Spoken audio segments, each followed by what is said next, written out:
Welcome to Chillin' 101. We hope this video helps. You start by preparing only what affects file size, images, fonts, and page size. Open your source document now and set the page dimensions you'll distribute. Replace any large photos with resized JPEG and choose 150 to 220 dpi depending on detail needed. This keeps quality while cutting bytes.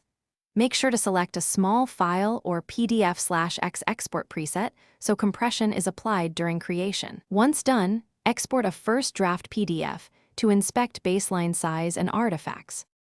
Now dive into the complex middle steps that actually shrink the file. Resample and recompress images to 150 dpi and choose JPEG quality between 50 and 70%. That removes bulk without obvious loss. Subset fonts so only needed glyphs are embedded, and flatten transparency or layers to eliminate extra object data.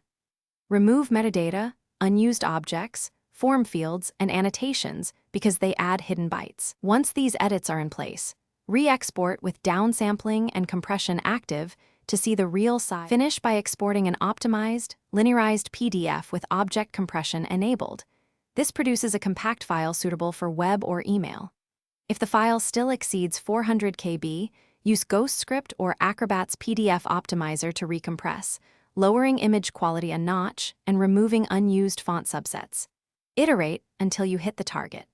Make sure to compare visual differences at each step so you preserve acceptable quality. Troubleshooting tip: if size remains high, audit the file for a single culprit, an embedded font or a hidden high-res image, and remove or replace it. Thanks for watching. Consider subscribing if we helped you.